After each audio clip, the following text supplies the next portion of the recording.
Have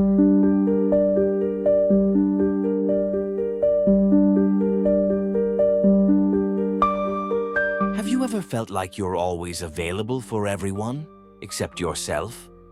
We live in an era where being available is seen as a virtue, a silent medal pinned to our identity, responding to messages instantly, being reachable at all times, saying yes before your mind even catches up. But somewhere along the line, that social praise becomes a prison. Carl Jung taught us that what we sacrifice for external approval returns to us as shadow. And being always accessible is, at its core, a modern form of self-abandonment. When you're eternally available, you dissolve. You stop being someone and become anyone. Jung would call this the inflated persona. The social mask we wear to be accepted. But the more we wear it, the more it fuses with our skin. And the more it fuses, the harder it becomes to hear the self, that deep, authentic center that whispers who we truly are. Culture says, be helpful, be present, show you care. But Jung would ask, helpful for whom? Which part of you is this serving? If it only feeds the ego, you're drifting from your center. The real problem isn't being available. It's never asking. Available to whom? For what? At what cost? In this video, we're going to explore what really happens when you stop being available and how this single act can spark a psychological revolution. A quiet one, yes, but one that changes everything. When you stop being constantly available to the world, something strange happens. At first, there's silence. Then, something starts to speak. That voice you've been drowning in noise, schedules, and notifications, it returns. Carl Jung called it the voice of the self, the part of you that isn't trying to impress, compete, or comply. It simply is. It holds your story, your wounds, your symbols, your dreams, and most importantly, your direction. But as long as you're caught in external availability, this voice can't be heard. You become attuned to everyone else's frequencies, your boss, your friends, your followers, your calendar, and you forget the most important signal of all, your own. Jung warned that when you don't listen to this inner voice, it doesn't disappear, it mutates. It shows up as anxiety, depression, confusion, not because you're broken, but because your true self has been muted for too long. The tragedy. Most people feel this discomfort and respond by becoming even more available, hoping that being needed will make the pain go away. But all it does is tighten the noose. Here's what Jung would tell you. When you stop being available to everyone, you become available to yourself. You reclaim your psychic bandwidth. You begin to reconnect with something deeper than approval, something sacred even. You don't need to isolate or disappear, but you do need space. Space for silence, space for discomfort, space for your unfiltered self to finally speak. And when it does, you begin to remember who you are, not the version others expect, but the version that was waiting beneath all the noise. In the modern world, availability is often worn like a badge of honor. Always responsive, always ready, always online. But Jung would raise a red flag here, because when you're always available to others, you slowly become unavailable to yourself. It starts subtly, skipping a walk to answer a call, saying yes when your entire body says no, abandoning your stillness to chase someone else's urgency. This isn't just a scheduling issue, it's a soul-level distortion. According to Jung, the psyche has its own rhythm, a deep, ancient tempo that requires silence, solitude, and inner space to function. Constant availability fractures that rhythm. It creates what Jung called psychic inflation. When you over-identify with a persona that exists to please, respond, or rescue, and the cost? You begin to forget who you are without the need to be needed. Jung believed that wholeness comes not from being everything to everyone, but from integrating the true self, even when it's inconvenient to others. So here's a truth few dare to say: always being available isn't kindness. It's often self-abandonment dressed in virtue. Every time you override your needs to maintain harmony, you don't just sacrifice time, you sacrifice pieces of your identity. The tragedy: most people won't notice, because society rewards the endlessly available. It feeds on it, but your soul keeps count, and eventually it rebels through burnout, anxiety, or that quiet inner voice whispering, "This isn't who I am." Jung would say only when you step back from the noise do you hear the voice of the self, and that voice rarely shouts. It waits for you to stop being available, so it can finally be heard. Why do we stay available? Not just out of responsibility, but out of a silent hunger for validation. Carl Jung believed that when we lack connection with the self, we outsource our worth to the world. We begin to crave praise, acceptance, likes, recognition, thinking they're signs of being on the right path. But here's the trap. The more you depend on external validation, the more fragmented you become. You start bending your schedule, your voice, even your identity to fit the expectations of others. Jung called this identification with the persona, when your social mask becomes your prison. And it's not just exhausting, it's dangerous, because over time you lose the ability to recognize what you actually think, feel, or need, without first imagining how others might react. This is how availability turns into slavery, not to people, but to their perceptions of you. And the price is steep. You feel drained after every yes. You feel guilt when you try to rest. You confuse silence with rejection. Jung warned that without inner awareness, the ego chases the approval of the world, while the self withers in the shadows. But what if your value isn't something to be earned? What if it's something you've had all along, buried beneath layers of performance? The shift begins when you stop asking, "Do they approve of me?" and start asking, "Do I approve of the life I'm creating?" Jung would argue that freedom doesn't come from being admired by many, but from being authentic with yourself.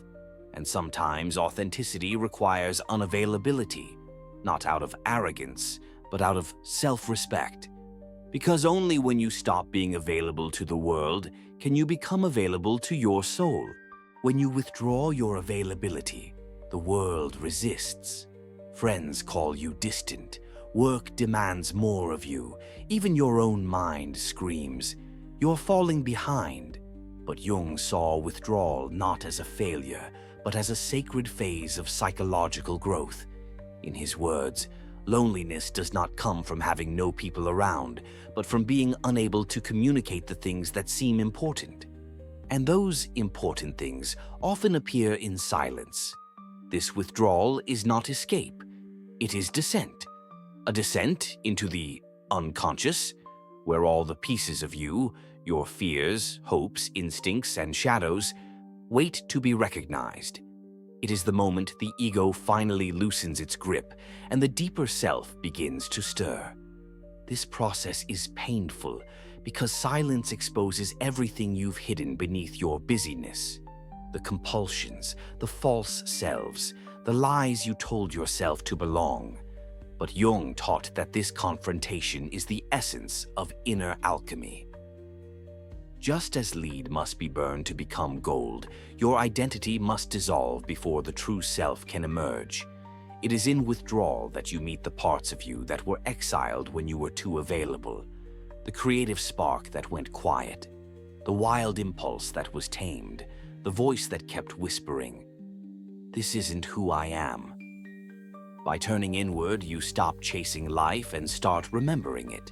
You stop reacting and begin responding. And eventually, what looked like solitude becomes transformation. not because you added something new, but because you finally reclaimed something ancient.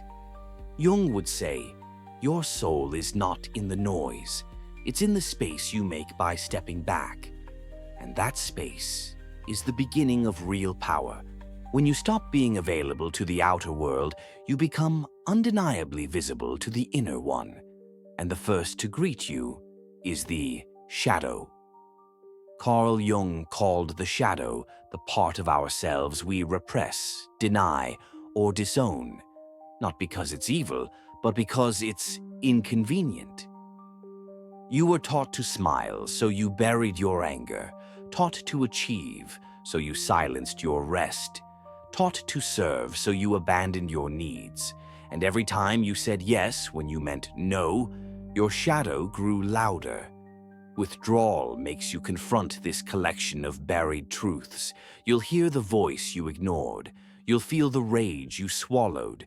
You'll meet the parts of yourself that never got permission to exist. But here's the paradox Jung revealed. The more we reject the shadow, the more it controls us. It leaks into our relationships, contaminates our choices, and drives compulsions we can't explain.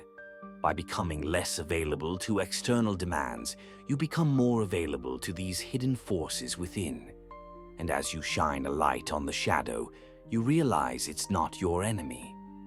It's your compass. It holds the key to your boundaries, your passions, your truth.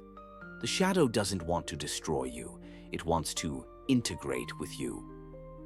That's the Jungian path, not perfection, but wholeness. You stop running from yourself and begin walking alongside every part you once feared. And slowly, you become someone no longer torn apart by contradictions, but someone who contains multitudes and is at peace with all of them. Because in Jung's words, one does not become enlightened by imagining figures of light, but by making the darkness conscious. In a world addicted to the IS, saying no is an act of rebellion. But more than that, it's an act of spiritual hygiene. Carl Jung didn't just speak of the psyche as a battlefield of opposing forces. He saw it as a sacred space, a container for the soul's unfolding. Every time you say yes out of guilt, fear, or obligation, you contaminate that container. You invite noise into your temple. Stopping your availability isn't avoidance, it's clarity. It's finally distinguishing between what pulls you and what truly calls you. Because here's what Jung understood deeply. The unconscious responds to intentional boundaries. When you protect your psychic space, the symbols begin to speak. Dreams become clearer, instincts become louder, synchronicities become more frequent, but they only emerge in silence. And silence is impossible when you're constantly available to the needs, crises, and expectations of others. So the no becomes sacred. Not cold, not selfish, sacred. It's the space in which the self can emerge. Jung believed that the self, the totality of who we are, can only arise when ego stops chasing validation and starts listening inward. That listening begins the moment we stop performing. You step back, you unplug, you resist the compulsion to explain, and in that void, truth returns. You don't owe the world your constant presence. You owe your soul the right to breathe. Because when you're no longer available to everything, you become available to the right thing. Not everything deserves your energy, only what aligns with your becoming. This is the sacred number, and it is where your real life begins. Solitude is often mistaken for loneliness, but in Jung's world, solitude is initiation. It is not the absence of people, it is the presence of self. Most people avoid solitude because they fear what they might hear in the silence. But Jung urged us to listen, to turn inward, not to escape the world, but to re-enter it more whole. You see, true solitude isn't passive, it's alchemical. It burns away false identities. It reveals where you've been overextended, where you've betrayed your instincts to maintain appearances. In solitude, masks fall, persona dissolves, the ego softens, and something ancient steps forward, the self. Jung said, "Who looks outside dreams, who looks inside awakes." Solitude is the doorway through which awakening walks. It is the quiet forge where fragmented selves reunite, where the abandoned child, the inner critic, the unseen artist, the sacred rebel, they all come home.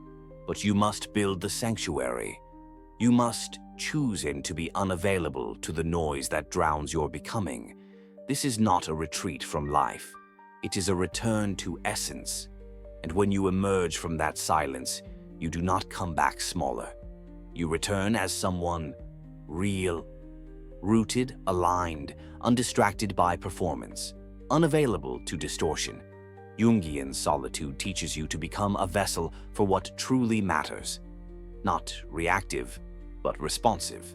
Not restless, but radiant. Because when you stop being available to everything external, you become available to the whispers of your soul. And that is not isolation. That is initiation. So now ask yourself, what are you still making yourself available for that no longer deserves you? The endless notifications, the subtle guilt, the fear of being misunderstood. Carl Jung didn't teach us to escape the world. He taught us to redeem ourselves within it. And sometimes that means disappearing from the roles that shrink you so you can reappear in the form you were always meant to become. You see, becoming unavailable is not rejection, it's refinement. It's how the psyche reclaims its ground, how your unconscious stops bleeding energy into expectations that were never yours. It's the moment you stop dancing for applause you never needed. The moment you leave the stage and walk into your own story. To stop being available is to stop leaking your essence into systems that thrive on your disconnection. It is to protect your mystery, to remember that your energy is not public property.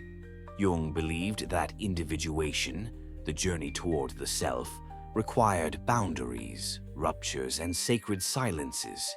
Because what you are becoming is not meant to be consumed. It is meant to be cultivated, with presence, with power, with permission. When you stop being available to everything that numbs you, you start being available to what transforms you. And that shift, it changes everything. So pull back, say no, close the door, not to vanish, but to awaken. Because the world doesn't need more of you. It needs the real you. The one who is no longer available to play a role, but destined to live a truth.